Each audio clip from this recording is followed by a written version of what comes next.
Hey everyone, Nick here. You're listening to an early podcast. This was recorded before, sadly, my Instagram got hacked and deleted. So, in the end, when I say follow me at All Started with a Mouse 71, that is gone. Now, you can follow me at Disney Detailer on Instagram. Thanks and enjoy the show.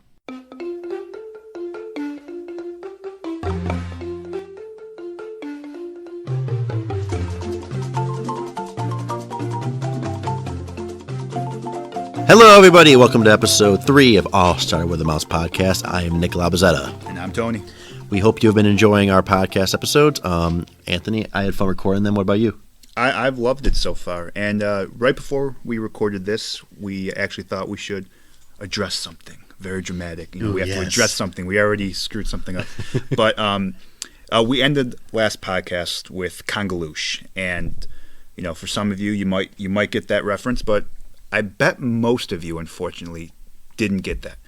So if you don't know, Congaloosh was the official greeting of the Adventurers Club. Now, last time we talked a lot about the Adventurers Club. We're going to talk a lot about the Adventurers Club in future episodes.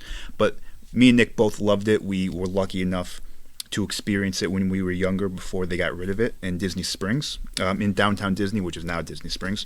And that was always the thing you would say when you would enter the place and when you would leave. So since we're both diehard fans of the Adventurers Club, we decided to end our episodes with that. So now there's no more confusion. Everyone can sleep peacefully. We'll all be okay. Yes, thank you for bringing that up, Anthony. And I think now is time to begin episode 3.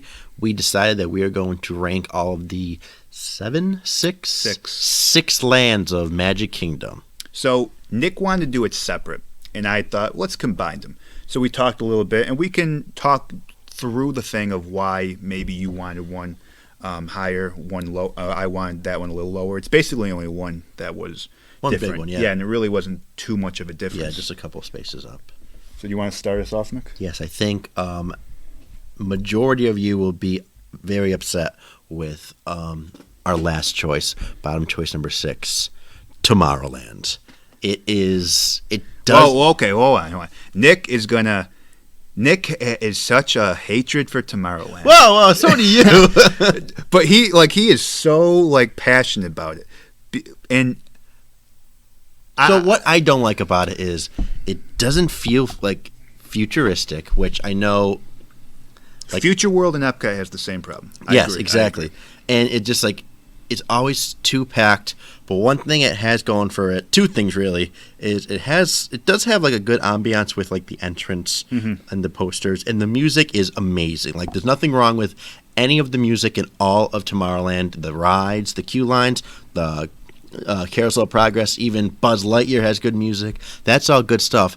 But everything, it's just always something missing. I was just gonna say it's lacking something. The worst land in Magic Kingdom is still better than basically anywhere outside of Walt Disney World. I'd rather be in Tomorrowland than anywhere else, basically. But there is that something when you walk through Frontierland, you feel like you're in the frontier. When you walk through Adventureland, you feel like you're on an adventure. Yes, you're in a theme park. You're not really there, but there is that feeling. When I watch Deadwood, it reminds me of Frontierland because I know it's completely different, but there's just that connection. But there's no real connection to the future, like Nick said, and it's tough because once you make a land called Tomorrow is already in the past, and whatever is in the present makes whatever you made that was supposed to be futuristic look old. So the attractions are decent. The best thing going about Tomorrowland is definitely the TTA. And people just was Space Mountain. We both are in agreement that that's the third mountain of the big 3. Absolutely. And you know what I just realized? I don't think people know what TTA stands for. I think they call it the People Mover. Is it still? I thought it was. See, I call it both. Me too. I call it both because I remember I was actually talking. Our little cousin is actually a big diehard fan as well. And I was talking about it, and I said TTA. And he said, "What is that?" And I said, "Don't you know the People Mover?" And He said, "Oh, I didn't know what that was." So I don't think a lot of people know what the People Mover is when you call it the TTA. But anyway, Yes. So the thing that Disney's lacking is Tomorrowland's lacking is, like Anthony was saying, immersion. Like there's all the lands, like you feel like you're there, but just Tomorrowland, like you don't feel like you're there. Like you just feel like you're like in a theme park, which isn't. it also feels dirtier. I don't know why. I It just always does, feel like, yeah. Like and it's very crowded. Like I know Disney's crowded, but this Tomorrowland feels like there's less walking around than in other places. Even like the busiest spot in Magic Kingdom, which is in between Small World and Peter Pan, that feels less crowded than Tomorrowland sometimes. In my opinion. and Nick actually made a really good point right there when he said it feels like a theme park and not Disney. And I'll take it one step forward. It feels more like an amusement park, like kind of dirty. No, like the theme kind of isn't there, and it's just a place where there's a lot of rides. And I think as kids, I know for me, Tomorrowland was my favorite because it had the rides. It had Buzz Lightyear. Buzz. It had Space Mountain. Those were always the first. Every time we went with our parents, when rope drop happened, we would dash to Tomorrowland. Let me just say, did anyone else miss the opening rope drop, the opening ceremony? Because I miss it so much. I was there for 4 months, and every time I went for rope drop, I was like, "This isn't the same." I just need to put that in. I absolutely do. You know, I'm a pretty cynical guy and think, oh, this, But when that thing happens and that train came and the mayor was there, oh my God, I felt like a little kid again. It was the best. And I know you've told me there's reasons for changing it. It's just there. It's more convenient. So many people that come that they can't fit, and also when they open up Main Street, they open up the shops. So like you're allowed to shop in the Emporium or go to Starbucks. So they're making money. Just that's all they can do. So they're just making money while people just wait for the park to open. That is true. I we're getting off topic, but I did spend a lot of time on Main Street. Our last trip before rope drop. Or before waiting for the park to open, which was nice. I exploring the little nooks and crannies of Main Street. But anyway, let's get back to it. I almost feel bad saying the theme's not there because there is a decent theme. The theme's there, but the immersion. That's the only thing I feel. Yeah, that's an excellent point. The theme is there, the immersion's not there, and that's not something that really any other land in the whole place. Maybe a couple in Hollywood Studios, which the less said about that one, the better. But that's really not an issue anywhere else. And we will talk about, when we go into our episodes about theming and details in the different lands, Tomorrowland has a decent amount of theming. The People Mover is one of the favorite rides of passionate Disney fans. It has one of the mountains, which everyone always talks about. You got to do the 3 mountains. And it also has Carousel of Progress, and like we said in the first episode, we're both big devotees of Walt Disney himself. Carousel of Progress is among maybe one of the 3 or 4 attractions that Walt Disney actually touched himself. He, of course, died before Disney World was anywhere close to being completed, but Carousel of Progress was at the World Fair when he in the 60s when he introduced it, and it was moved to Disney World. So it's called Walt Disney's Carousel of Progress. So while it's not super exciting, while it's admittedly a little boring, there's a special place in my heart for it. And Walt Disney himself said this attraction should never cease operation. And that's all I need to hear for me to say, I don't care what you do to the rest of Tomorrowland, that can never go away. But actually talking about what's going to happen with Tomorrowland, Tron has been announced. Are you excited about that? Very excited. I cannot wait for it to open up. Okay. I don't know anything about Tron. I've heard the attraction is great in Shanghai. Yes, Shanghai Disneyland. And I think it's going to be basically a carbon copy of that. So that'll bring some new life into Tomorrowland. And I know there's a couple other things that are rumored to happen. Stitch is going away. I know. Stitch is gone. The ride is gone. It's a meet and greet now. Yeah, that's right. I think the whole section is going to be transformed. I've heard that the next stage of Magic Kingdom refurbs is going to be mainly in Tomorrowland. So, it'll breathe some new life into the place. But, number 6, someone has to be last. We still love you, Tomorrowland. Don't worry. Hopefully you don't all send hate mail, and then direct it to Nick's Instagram. And as we go to the next one, Liberty Square is our number 5. I think Liberty Square is a little underrated. It only has the one big attraction. It's the smallest, obviously, the smallest of the 6 lands. And I believe that while Haunted Mansion and Hall of Presidents, Haunted Mansion's a great ride. I just feel like having it's too small for it to really like bring any life to the park. And it also, it's like Haunted Mansion is obviously, one of the top 5 things, in Disney World.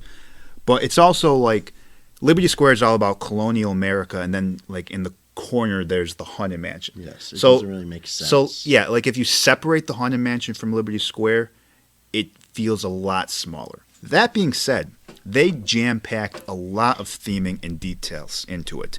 And I think it's an incredible representation of, a theme park doing life in colonial America. There's great details on the walls and the windows. There's great details at the entrance. And there's a couple food options that people really like. The Colombian Harbor House is the quick service. I've only been once. It was okay. It was enjoyable. People go nuts for Liberty Tree Tavern. Did you ever do that? I did not. Did you have friends that liked it? I didn't have any friends that really went to it. I know, because I think it just is overshadowed by everything. But one quick service that you're not talking about is Sleepy Hollow. Oh, of course. Amazing yes, chicken and waffles with the chicken and waffles thing, spicy chicken, and then their Nutella and fruit waffle, which is amazing. Sleepy Hollow has a special place in my heart because me and Nick were there during Hurricane Irma, and we'll probably do an episode about our experience during Hurricane Irma. And when we found out that our flight home was canceled and we'd be stuck in Florida during the hurricane, we of course were calling our parents, calling different airlines, trying to get out. And the whole time we were doing it, we were snacking on a chicken and waffle from Sleepy Hollow, and it helped. I remember that, and I remember like not being crazy anxious. I was fairly calm, just thinking that's a pretty good sandwich. Yeah, and one thing I like about, as Anthony mentioned, the details. If you look around, you can see the addresses are on top. Aren't they like related to the dates, important dates in America? No. No? There is something about the addresses on top, and this is always one of the details which I'm impressed with, but it's also like it's not very exciting because the numbers on top of it, and this actually isn't in my list of Liberty Square details, so you're getting a sneak peek, but the numbers on top of the doors reflect the year that the door is styled after. What? So yeah, if it's like 79, I do remember you saying it would be how doors were made in 1779. There's a bunch of those things in Liberty Square. I think the king of all Disney details, like the thing that people love pointing out, is the brown stretch in Liberty Square. I think it's the bell. What's the bell? The Liberty Bell? But what do you mean? How is that like a detail? So, do you not know that is the only other replica of the? You must know that. Okay, but Nick is also wrong again. No. There's another podcast. I'm gonna give a shout out to another podcast. Basically one of the two best Disney podcasts around, WDW Radio with Lou Mangello. And they did a top 10 list of Disney myths. Myths? And one of the myths... I didn't listen to that one yet. One of the myths was... And I understandable why Nick would say that, because it is a pretty big myth, that there's only one other one of those around. And there's at least a couple more around the country. Now, I might be wrong. They might be wrong, and if they are, I will issue a retraction when we do the details in Liberty Square. I will definitely check this out, but I think Nick's failing you today. So let's talk about the brown floor. I'm sorry, but the brown floor in the middle of Liberty Square as you're walking, it's stone, it's pebbles. It looks different than everything else. What is that, Anthony? They're going to find out on our Liberty Square details episode.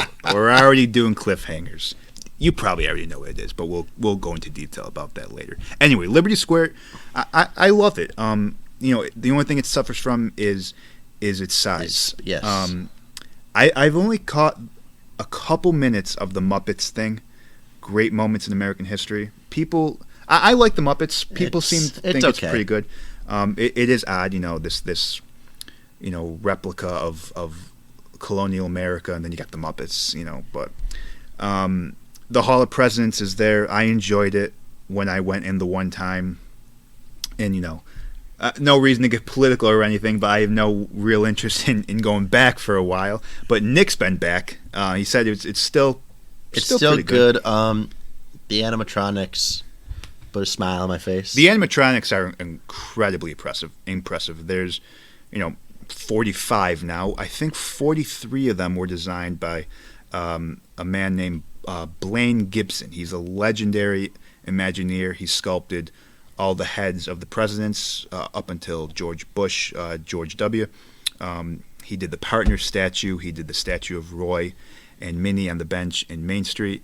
He did the singing busts in the Haunted Mansion. He did so many great things. So, the presidents are a great example of Disney Imagineering and a great piece of Disney history. Even though I don't,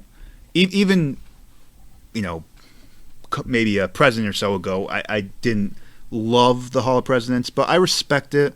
I like what it's saying. It's like a Disney version of American history.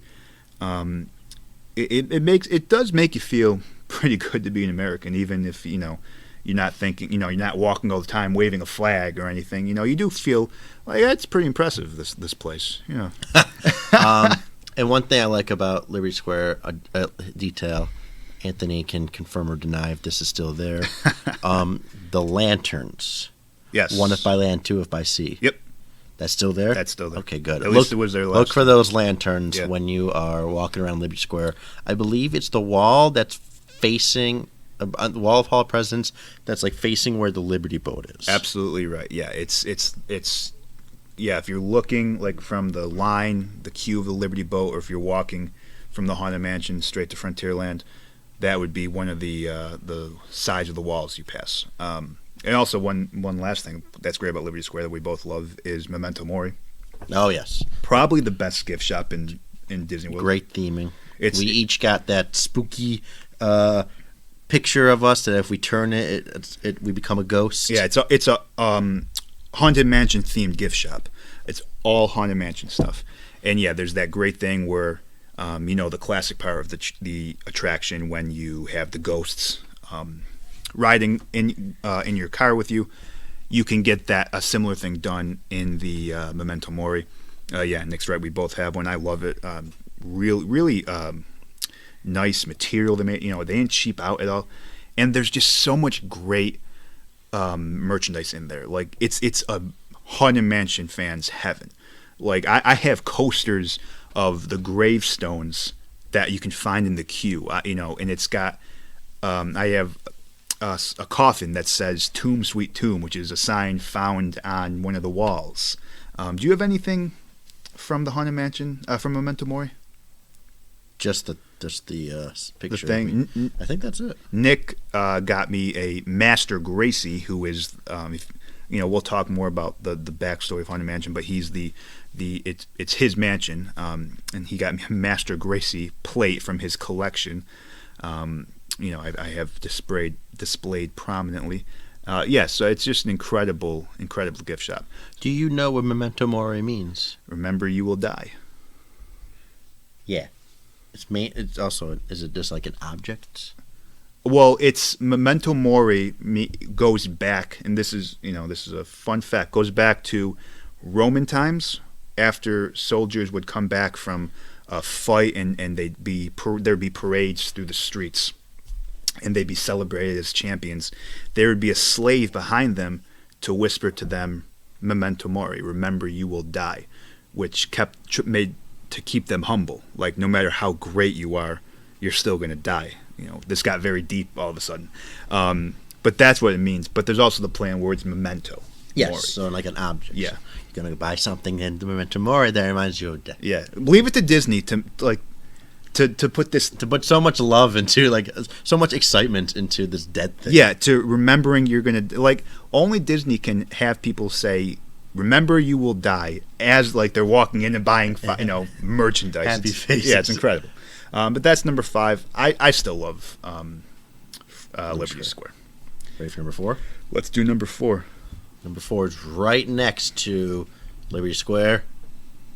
I think you can hear the splash of Chickapin Hills, Frontierland. Yeah, Frontierland is basically just like a continuation of Liberty Square, because in the theme of it, it's you're traveling through America. Liberty Square is more eastern, Philadelphia. And then you're going west. You pass the Horseshoe restaurant. What's that one called? Diamond Horseshoe. Yeah, and that's supposed to be St. Louis, gateway to the west, and then you're in the west. Frontierland is fantastic. Like, Frontierland is basically a long stretch of walking with 2 rewards at the end. Yes. The 2 mountains, obviously, Splash and Big Thunder.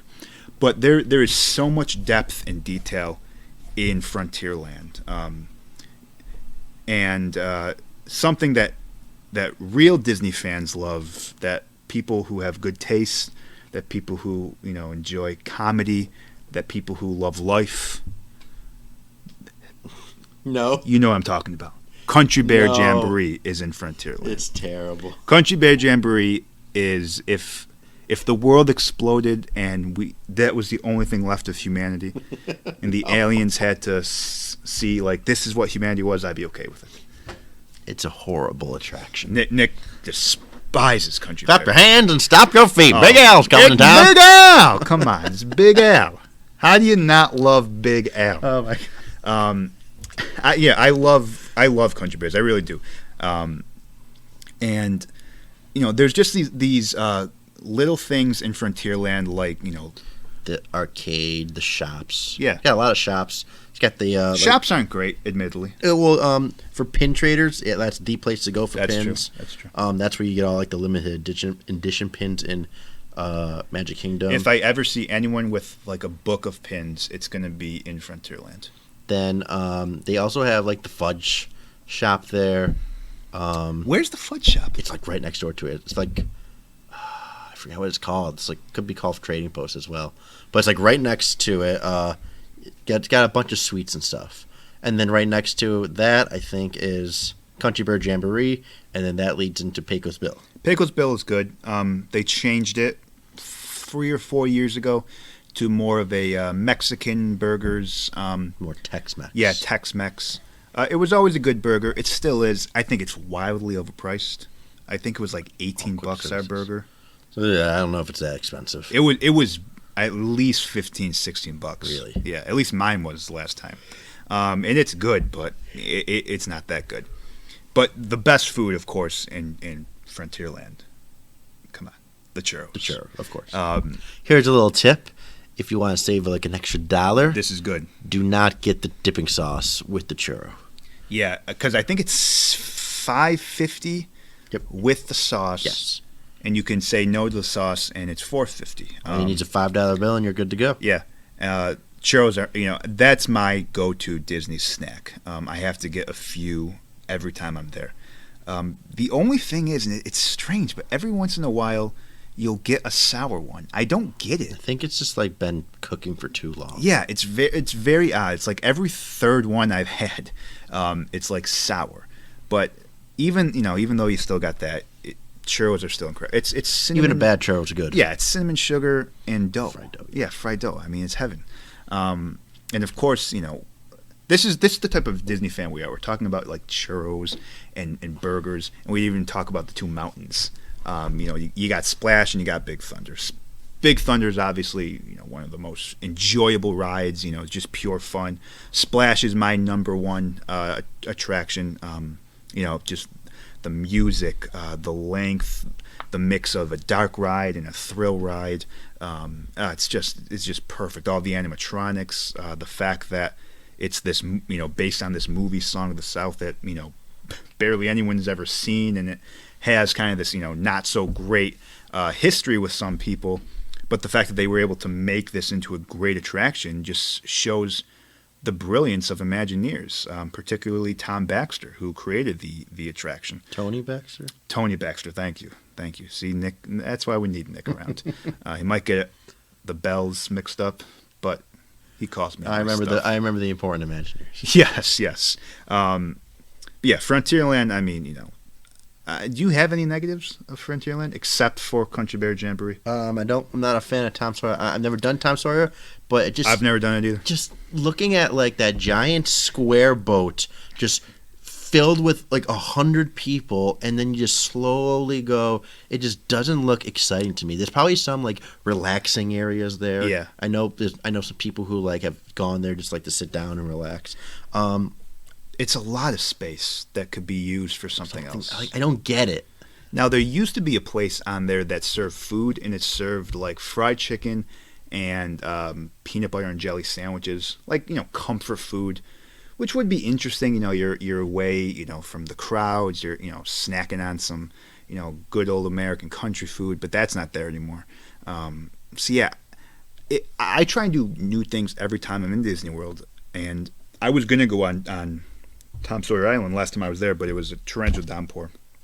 So I decided to, obviously do more things indoors. But yeah, it's just something that, like, I could think of so many different things to do with that space. Now, it's an island. I don't know what intellectual properties they could use for an island in Frontierland. But even if they just did something original, something like Expedition Everest isn't based on a movie, and it's incredible, so they don't need to base it on a movie. And there are rumors that Tom Sawyer Island is going away after the 50th during one of the next refurbs of it. But yeah, really, except for that and Nick's hatred of singing bears, nothing really to complain about. Anthony, tell them why every shop and restaurant has a little ledge step to get on top into the thing. Nick just wants me to spoil all my secrets. Give them a little something. A little taste, just a little taste. This is one of the crazy it's just crazy, the details of this place. So if you pay attention, you'll notice that the shops and the restaurants and the little like the DVC area, they have these raised sidewalks. So it's not just you walk straight from the ground into the place. There's this little raised sidewalk that you have to go up. And that's because in frontier times in the Wild West, all these buildings, these saloons, they would have a little raised sidewalk. So from all the dust and dirt on your boots that you had walking through the thoroughfares, because it was ridiculously dirty, you could kick it off before you walked into the shop or walked into the bar. And Frontierland has that. Just this little thing, this ode to frontier times that if you went 10,000 times, you probably wouldn't notice unless someone pointed it out to you. And it's not like I, noticed that on my own. I had someone point it out to me. And it's something that no other place would do that. No other theme park would do, hey, let's do raised sidewalks for our Wild West area, because in the olden times there used to be raised sidewalks. No one would care that much because they know the vast majority of the people coming in wouldn't care. But that's what makes Disney different, that attention to detail, that even if 1 in 1,000 people see it, to them it's still worth it. Yes, and Frontierland's got like the walkway. If you're avoiding the crowds of Frontierland and you want to get to the mountains, you cross this little bridge, you cross like the Mississippi River, and you can get to the mountains a lot faster. And before we go to number 3, I'm glad you said that though. That's a great little walking area. It's a good way to get away from the crowd and just like take it all in. Yeah. And Frontierland also like a really good place to watch the parades. Honestly, like I know people think like the front of the castle, the front of the park is, but I mean honestly, right there is really nice. If your back is towards the water, that's great. And one little tip about Big Thunder Mountain, you're gonna want to sit in the back. It makes the roller coaster so much better. So ask the cast member when you get up there. They'll let you in. You might have to wait another roller coaster. But just that's a little tip that only All Star with a Mouse fans can get. You might have to wait another ride, you mean, not another roller coaster. Another cart. Yeah. You know, they know what I meant. They're smart people. Yeah, you guys got it. If you don't like thrills, sitting in the front is good. But yeah, Nick's right. If you want it to be better, you want to sit in the back. Was Frontierland where the dragon caught on fire? Talk about a good place to be. For Liberty Square. Liberty Square, right? But still, that'd be you would be able to see it. So that was number 4. And number 3 is Adventureland. The theme song of our show is the Adventureland Steel Drums. For my money, that's the best music in Magic Kingdom. Do you agree? Yeah, I would say that is definitely the best. I'm going through them all in my head. And Adventureland probably wins it. Yeah, although I might change my answer for our next one, but Adventureland music is so good. The whole place, you just feel, we were talking about immersion and the lack of it in Tomorrowland, and that is so not an issue in Adventureland. You truly feel like immersed into this tropical paradise, thousands of miles away from a theme park in Florida. Of course, you've got Pirates of the Caribbean. One of the best attractions Disney's ever made, just like the Haunted Mansion. Great audio animatronics, great history with it. But there's so much more to Adventureland as well. What's your favorite part of Adventureland, Nick? Walking down, listening to music, eating a Dole Whip. It's got to be that. Yeah, I agree. Like, I remember... Just being there. Yeah, exactly. Like, I remember one time we had a fast pass for... Jungle Cruise, and we were like an hour early, half hour early, and they wouldn't let us on. So we were like, "Hey, let's go get a Dole Whip," and we just sat down at the what's it called? Aloha Isle.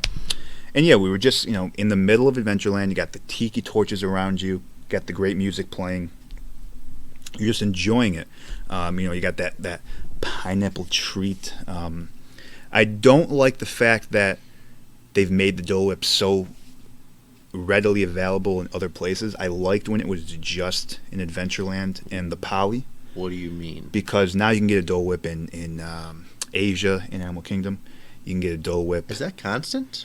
Yeah. Oh, wow. Yeah, you can get a Dole Whip at Refreshment Port in Epcot. You can get a Dole Whip in Hollywood Studios now too. So yeah, they've added it to every park. I get it. From a money standpoint, I understand, but I did like when it was just unique to the Poly and Adventureland. Just like where all the best churro tasting is Frontierland. Yeah. The best popcorn, Main Street. The best Dole Whip is Adventureland. Yeah. Yeah. They're substitutes. They're not the best. Yeah, Adventureland or the Poly, which is basically an extension of Adventureland. It's Adventureland's hotel. Yes, absolutely. He's absolutely right. I love the shops in Adventureland. Great themes, theming, the great ceilings, the great wallpaper. Everything's unique in those shops. They have some nice, unique gifts that you can't find in too many other places. Jungle Cruise, of course, is great, full of great gags. Great theming and details in the queue. Skipper's Canteen. Both of us would say it's one of our favorite restaurants. Yeah, I think outside of deluxe restaurants, which are the 2 credit ones, the more expensive ones, I would probably put it in my top 2 or 3 of sit down. Yeah, I would say top 3 because the food's good to great. Cast members both times I've been there, Nick's been there a couple more times, have been out of this world great, and the theming of the place is just pitch perfect. Like I can't find a bad thing about it. Adventureland. The one thing I'll say I don't like about Adventureland is the flying carpets. Well, that's just because it's they have the Agrabah Bazaar, so they have to bring Aladdin into Adventureland, like because that's probably where Aladdin goes and all the themes, all the lands in Disney. I say that's where Aladdin goes. That or Fantasyland. Yeah, I think more, but you're right, of Agrabah as Adventureland, and then so they need a ride, and but that's you're right, and I totally get what you're saying. But think about it, like Aladdin is one of the pinnacles of Disney movies. For kids like us, who were 90s kids, it was on constant replay. Even we have younger cousins who have watched it 10,000 times. It's one of those classic Disney movies that everyone loves. And the fact that its ride is a Dumbo ripoff it's crazy to me. There should be a Cave of Wonders. There should be. Oh yes, there should. Yeah, get rid of Switch Robinson Treehouse and put Cave of Wonders in there. Yes. I know I said I don't like Country Bear Jamboree. I like Switch Robinson Treehouse even less. Yes, Swiss Stairs Family the ride. Yes, Swiss Family Robinson Treehouse is a colossal waste of space. There is some romantic ideas of Mark Twain with Tom Sawyer Island. Yes, you can argue that there's Piece of Americana. This is a giant tree with stairs, and yeah, Nick says stairs the ride. There's another Disney podcast, the Diz Unplugged, highly recommended, and the host always says it's stairs the ride. I don't understand what it is that people love about it. I tried it out for the first time just to see it. I literally had to wait because people were taking pictures of themselves on stairs. I don't get it. Like I like taking pictures just as much as the next guy. I have an Instagram account for it, but I just don't get that. I did not understand Switch Robinson Treehouse at all. Yeah, they need like Nick said, they need to take that area and turn that into like a Cave of Wonders. Yes, 100%. That'd be amazing. And also the thing is, the magic carpets are in the center of Adventureland, so it creates such a bad bottleneck because it's people coming off the Jungle Cruise, people in line for Dole Whips, people getting out of the Tiki Room. Yeah, the Tiki Room. Oh, that's another thing about Adventureland. It's funny. There's like a couple. It seems like the criticisms of Adventureland are more of them, but I still love it among the best. Because the good things are so good. Yeah, the good things so far. Adventureland is more than the sum of its parts. So let's talk about the Tiki Room for a second, because that's one of the other ones. It's called Walt Disney's Tiki Room, Enchanted Tiki Room, and it's one of those few that Walt had a direct impact on. One of the first things he ever created was talking tiki birds. That was one of the things that really made him excited about the possibilities that he could do with audio animatronics. So I love the song, the Tiki Tiki Tiki Room, written by the Sherman Brothers. Classic Disney song. But that's like 2 minutes of the show. And after that, it's like, what am I watching? It's just so bizarre. And like I said for Carousel of Progress, I understand that staying. Walt touched it. It should be there forever. I could understand maybe getting rid of this one. Oh yeah. They did. They changed it to under new management. That's true. They did. And then there was that mysterious fire that happened. That do you not know this? I know that, but I forgot that it's mysterious. We're quoting. Yeah, no one really knows how the fire started, and there's a rumor. I'm sure it's nonsense, but some angry Imagineers who didn't like that what they were doing to the legacy of the thing. But yeah, Nick's right. They did change it. One of the dumbest moves Disney's ever done, probably. That's a good episode. Yeah, that is a good episode. We're talking about future episodes, some behind the scenes stuff. But yeah, so even though there's a couple things in Adventureland that maybe aren't peak Disney World things that we have to do every time, it's still so much better than these little parts. Just the feeling you get when you're through there. One thing I remember Nick saying is this was our first trip solo, and it was our first trip when after we became real fans and paid attention to this stuff. And I remember one night we were walking through Adventureland, and you kind of just stopped and you were like, how have I never noticed how amazing this place is? Yeah, I remember that. Yeah, he and I always think of that because, yeah, if there's one place that you're going to feel that in Magic Kingdom, I think it's going to be Adventureland. And one thing that we haven't brought up yet that is a very big factor of Adventureland is Pirates of the Caribbean. Yeah, Pirates is classic. We can talk about Pirates in its own show. It's one of the two, it's always lumped in with Haunted Mansion. Just a perfect example of a Disney dark ride, audio animatronics, great song. Pirates was perfect. Pirates is a little. We wants the redhead. That I know. There's no point in getting into why they had to change it. Getting rid of the redhead. But the redhead was such a classic part of that attraction, and it's still great. I barely even pay attention to the new female pirate because I'm still watching them. Drowning the mayor. Carlos, don't be cheeking. That's the best. I try and hear that twice when we're on it. I do like the rum smell. Yes. But that was also another part of the attraction, so it's not like they, it was the first time it's there. But yeah, Pirates is still. I mean, classic. Yeah, it's just Pirates is one of those things. It's perfect. Like, yes, it's a bunch of robots, moving around dressed as pirates. But it's just, you feel just so incredible when you're there. And you just had to start singing. Like when Yo Ho, Yo Ho comes up, yeah. I'm always the weirdo in the boat singing it, screaming it, going back and forth with my friends. You got to be. And I love the addition of Jack Sparrow. I know some people don't like that, but I think he looks great. If you have to add something from the movie, Yeah, they made a movie based on the ride, so they should bring the movie in. Yeah. To show like a little tribute or homage to it. And it's a great ending. Him in the treasure room, really bad eggs and all that other, when he's doing the song. Pirates is perfect. If Pirates was the only thing in Adventureland, it'd be Haunted Mansion and Liberty Square basically, but that would still make it worth going.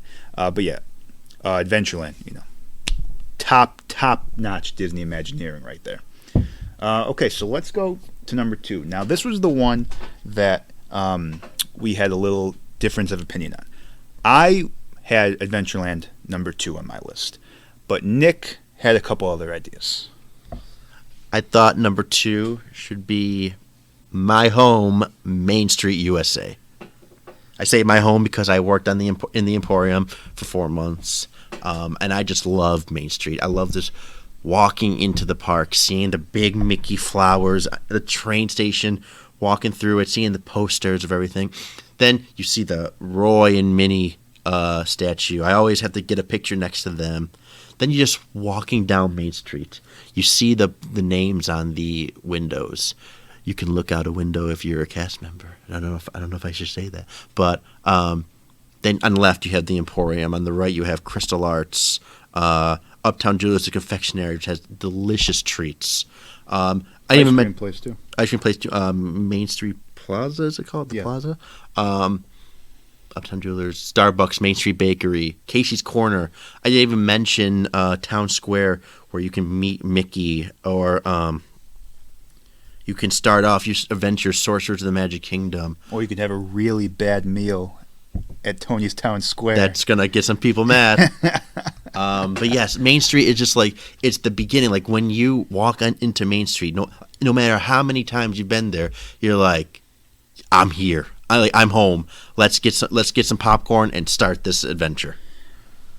I had Main Street a couple notches lower, and I think it was unfair of me because the knock against Main Street, the only knock you can possibly have against Main Street, is that there's no attractions. But Nick's right. There's he just listed off a million great things about it. You don't need an attraction. It's your entrance to the park. It's your exit from the park. If there's Halloween or Christmas, that's where you're going to see the decorations. If there's a celebration, that's where it's going to start. That's where it's going to end.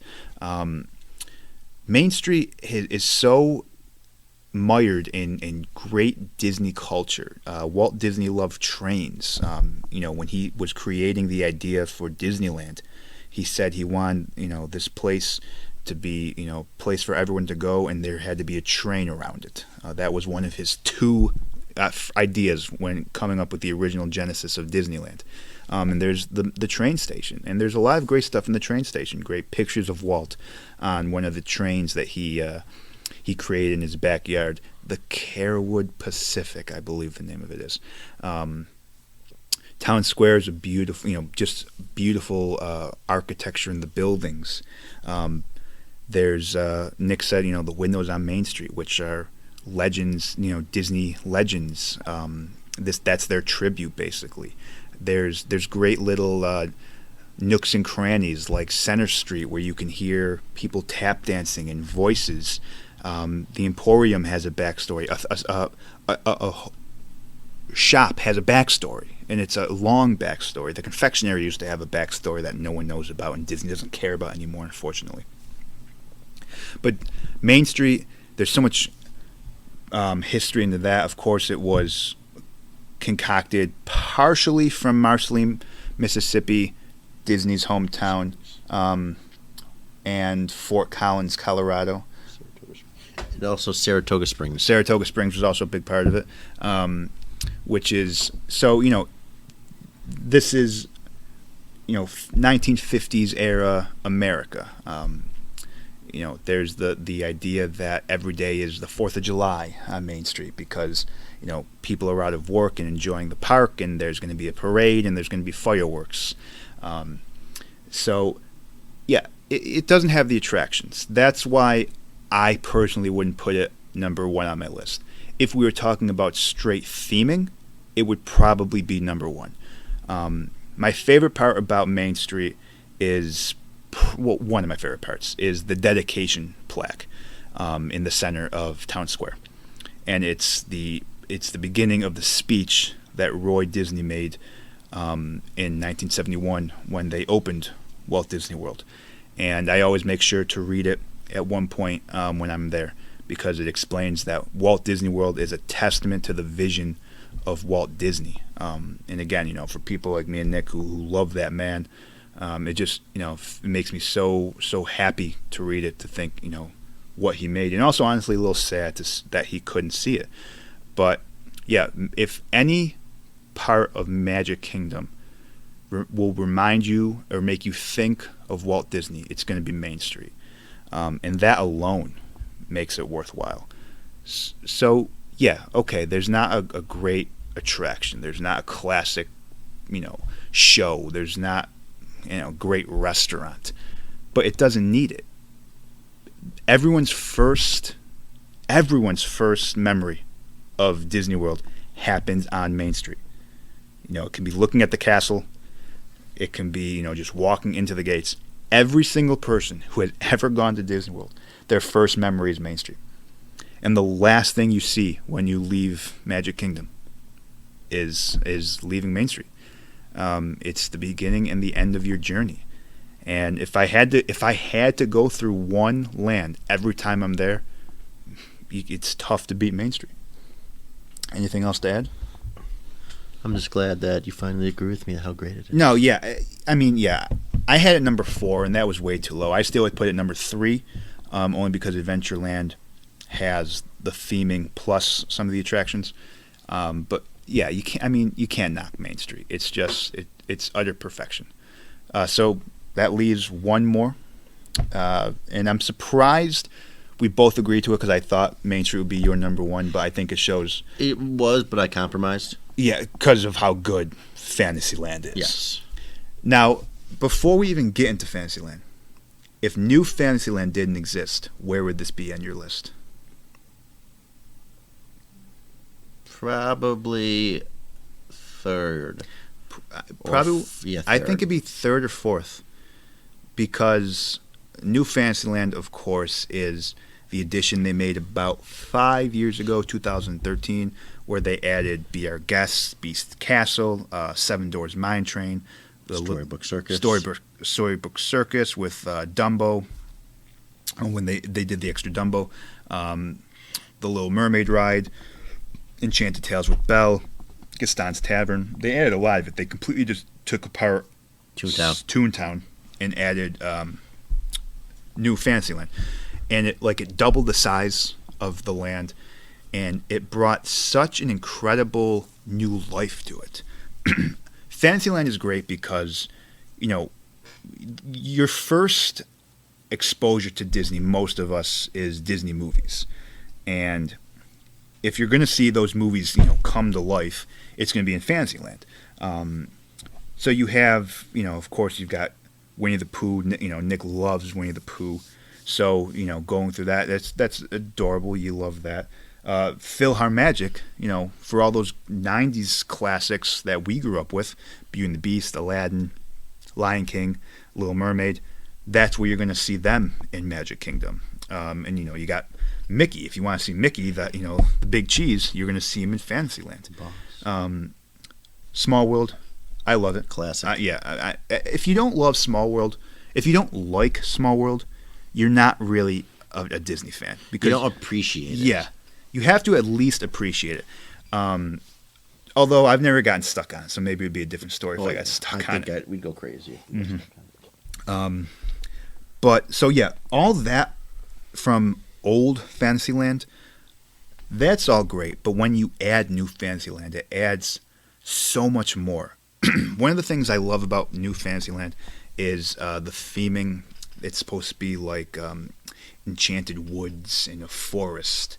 And I'm a sucker for waterfalls. If you learn one thing about me through this podcast, it's that I'm a nut for waterfalls. I will stare at them for like an hour while Nick's, doing, riding Splash Mountain or something. I'll be like, no, I gotta go take a picture of the waterfall at Rapunzel's Tower. And there's like 5 great waterfalls in Fantasyland. So, right there, I love it. But you've got the addition, like, you've got Rapunzel's Tower, which is the best bathroom on the planet. And there's like 10 great things. We could do like a top 10 of Rapunzel's Tower bathroom area because there's so much great stuff there. Then you've got Beast's Castle, which, Nick always says it's painted on the sky. You got Be Our Guest, which is a great restaurant in theming, and it ranges in quality. Sometimes it's really good, sometimes it's okay, but still worth going at least once. And if you can't get in for dinner, it's much easier to get into for lunch. Avoid breakfast; it's supposed to be pretty overpriced. It is. Yeah. And you got Seven Doors. Liberty, Little Mermaid, which I'm not a huge fan of. It's kind of nothing special in my opinion. I think the queue is fantastic. I love Little Mermaid. Yeah, it's like my getaway from everything. Okay, yeah. So that, I think the queue, even though I don't love the ride, I think the queue is beautiful. We've got Gaston's Tavern, which we can just sit there. I love Gaston's. Oh my God, we can just sit there for hours. Just look at that fountain. Yeah, that fountain is great. LeFroux's Brew is excellent. They always have the free water that you can, pour yourself. That's all, like, at least once a trip, probably at least once a day we're in Magic Kingdom. That's our little getaway. Like, or if we're, in different areas, okay, let's meet at Gaston's Tavern. Great music in that area. Great bathrooms in that area. They really are. Yep. They smell good. It's the arrangement of the music. It's because it's all Beauty and the Beast songs, but arranged a little differently, which is nice. They have a great gift shop with do you remember what it's called? Bonjour Gifts. Yeah. So it's all Beauty and the Beast themed, and being able to see the Gaston meet and greet of how he acts with the guests is pretty amazing. Gaston is by far my favorite character interaction. I'm not a big fan of the character interactions on a whole, but Gaston is always funny in a way that, like, you won't really see with other people because he can be, rude, or he can be a little sexist. Obviously it's funny, it's all in jest, and their Gastons are always great. When we met one, he was, just absolutely perfect. He was the one that you probably seen online, doing the push-ups or challenging the little girl to a arm wrestle. He was just the best Gaston around. He told us we forgot our muscles. Yes, he did. Yeah, there's New Fantasyland is just incredible. Even Storybook Circus, which we both kind of used to think was a waste. Yes. Um, As we said in last week's episode. Yeah. I've gone to appreciate it more. I enjoy just walking around there. Yeah, I think it's a really nice place for kids. It's really well themed for what it is. And it's the train station exit, so that's really the only time I'm in there. But it's not like I walk around thinking this is garbage. This has to be gone. It's basically what replaced what Toontown was. Yeah. And it's themed really well. And we talked about all this stuff, and we didn't even talk about the crown jewel of New Fantasyland, which is obviously Seven Doors Mine Train. I know a lot. We did talk about this a lot last time, so you won't get that's true. well into it. That's true. But I know a lot of people are like, it's too short. Like, that's perfect. It's the mix of a slow ride Yeah. and a roller coaster. Great theming, on the mountain, the waterfall. The animatronics are amazing. The queue is supposed to be impressive. I think we've been once in that queue. I don't know about you. I went once We with our parents. I gotta avoid that one. It's just too long. We always fast pass it. But yeah, Seven Doors is incredibly impressive. For the girls, you can meet the princesses. Yeah, storybooks or not Fairy Tale Storybook Hall. Circus. Trying to see, make sure we And got everything. Enchanted Tales with Belle. Enchanted Tales with Belle, which obviously. Both of us have not done yet. It's tough. Grown men, you can't do it. It's tough. I met, what are the two from Frozen? Anna and Elsa. Anna and Elsa. Nick did not, but I fast passed it once. I fast pass princesses every once in a while. Yeah, all right. He's weird too. And that was fairly enjoyable. I did it so I could send a picture to my cousins. I'd say the only real knock of Fantasyland is the food. There's not really too much to get there. They have new deep fried Twinkies. People love Pinocchio's Village House. Okay, but they're wrong. Yeah. The pizza's not good. They have deep fried Twinkies, which I love. I know I'm a fat guy. Well, kind of, but I love a good deep fried Twinkie. We waited for the deep fried Twinkie place to open in the pouring rain last time, and it was worth it. It was an excellent Twinkie. Other than that, I don't really get too much to eat in Fantasyland. The Cheshire Tale. Yeah, I haven't had that. Did you have? No. But people do like that. I'm just trying to go through everything in my head. Oh, well, I mean, be our guest. Yeah, we haven't had dinner there. Yeah, it's true. Gaston's used to have an amazing pork shank. Oh my God, why they got rid of it?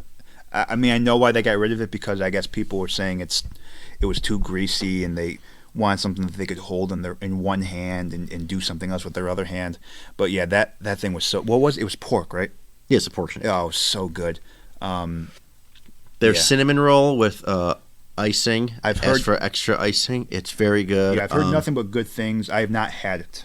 And I also think their little bakery area, snack area, in Big Top Souvenirs is great. I got their apple pie apple, which I mean I'll rave about till the day I die. It's kind of just like the confectionery, just on the other side of the park, but it's so good.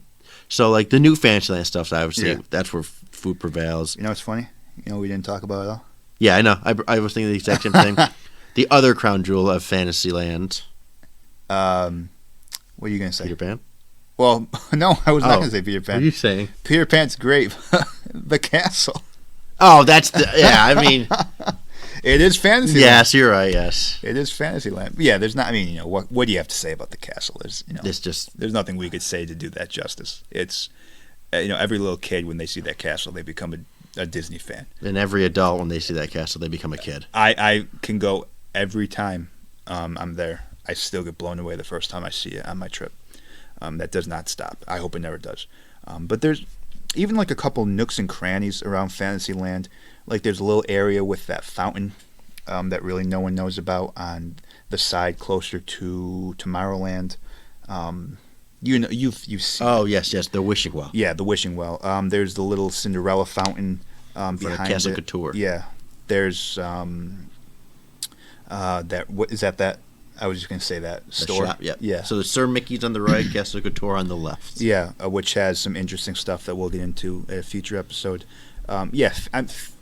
Fantasyland is about as perfect as you can get because it's got the theming, it's got the attractions, it's got the connection to like classic Disney. We have to with talk about Peter Pan. It's like Oh, it's the second. Would you consider it the biggest ride in Magic Kingdom, or second now to second to Mine Train? the Mine Train, but the fact that Peter Pan will always have the longest wait, except for maybe Mine Train in Magic Kingdom. If you get a fast pass, like a golden fast pass, which you can use anywhere, which I've gotten, and I think you've gotten too. The exception is always like the newest ride. You know, for like right now, it'd be like you Mine can't use Train. it on Mine Train or like Flights of Passage. Oh yes. But you can't use it on Peter Pan. That thing is, I think, the oldest attraction there, but it still gets the longest lines. And when you go on it, you don't know why. No, it's cute. Like you. It's cute. Would you ever wait 45 minutes? No. And people wait an hour and a half. Yeah. Yeah. So back to the Golden Fast Pass. When I was writing them out for guests in the Emporium, I would be like, "What's a like?" Every once in a while, He give them. wrote one out to a very good friend of mine, and he asked, Yeah. So I asked, "What's a ride you want to go on?" She goes, "Peter Pan." I go, "I can't give you that one." So I had to give her Big Thunder Mountain instead. "Yeah, Yeah. My favorite part of Peter Pan is seeing London, flying over London. it's a great attraction." It needs to be refurbed. Like No, I don't think so. I think it is what it is. it is so old. Like Wendy's hand looks like you can see where the wood. Okay. So basically, just cleaned up. I mean, just like give us new animatronics. The only, not redeeming. I don't want to say that. I do like Peter Pan a lot, but if it was new, I'd be like, what? I don't want to see a new edition of this. I think the fact that people like it so much. And an uncle of ours, who was also a big Disney fan, he would always tell me, I love Peter Pan because I remember doing it when I was a kid. And there's not that many attractions in Magic Kingdom or Disneyland, or Walt Disney World as a whole, where you can say that. You've got, It's a Small World, but people like to make fun of that. You've got like Dumbo and the Teacups, but those are more. Not super impressive rides. Peter Pan's really one of the only classics. And even if people are like, 70 or 80 years old or older than that, they remember Peter Pan from Disneyland as well, which is basically the exact same. So I get that sentimental aspect of it, that nostalgic aspect of it. I think that would probably be gone if they updated it. It has a pretty decent queue as well. It's a new queue, isn't it? It's fairly, yeah. It's like the last 3 or 4 years. It's like walking through the kid's house. Yeah. It's like going, and then you enter Yeah. the bedroom, I'm guessing. We do it about once We a did it trip. We did it only twice. I think we've done it a couple more I times. think I didn't do it this time. I think we go there a rope drop, and that's how we get. Yeah. Did to you walk do it? on. How many times did you do it? 0. You didn't do it all in 4 I rode months. Peter Pan 3 times, and every time I had a fast pass. One time, Four. twice we did it without Fast Pass because you don't go through that queue. Yeah. And one time, okay, so yeah, maybe 3 times. It's good. If it was gone, I'd be sad because it's a piece of Disney history, but I wouldn't be too upset. But yeah, Fantasyland is just as good as it can get. I personally think you could probably put Adventureland at the top of this list as well, and it would still make sense. But the fact that there's the new edition of New Fantasyland, there's all those waterfalls, my personal little thing. There's Gaston's Tavern, which we love. It's our little resting area. There's a great bathroom that's themed. Not to mention all the old stuff accumulating in the castle. You can't beat it. There's just nothing that you can beat. It's probably my favorite land in Disney World. Would you say? I would say does World Showcase count as land? I would not say World Showcase is land. Because it's too big. Yeah. Yeah, and then I would agree with that. Pandora is a close second, and of Yeah. course we're going to be talking a lot about Pandora.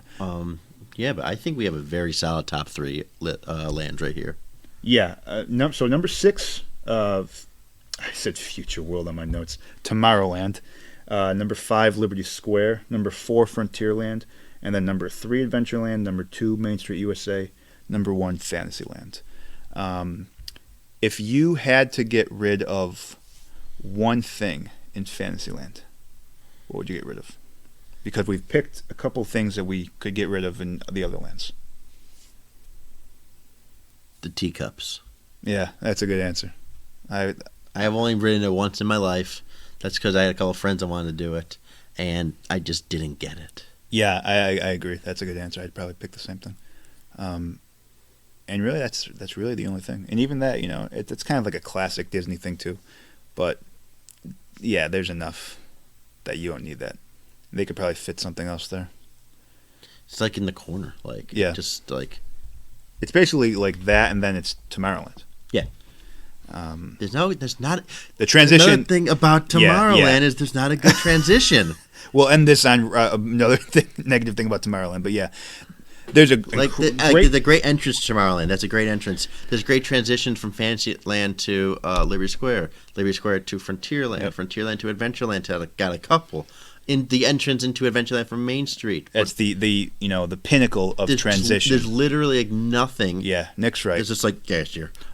It's just so infuriating. Yeah, and we didn't. You know what? We didn't even talk about the worst part of Tomorrowland, which is the fact that the Tomorrowland Speedway still exists. Oh yeah, I rode that too. I don't get it. Oh my god. Yeah, I mean Tomorrowland just needs no work. more Tomorrowland bashing. We already got enough emails. Yeah, I know you guys are killing us on Twitter. So yeah. Twitter. No, I'm just so yeah, that's our list. We still love you, Tomorrowland. Don't worry. We love you. We care.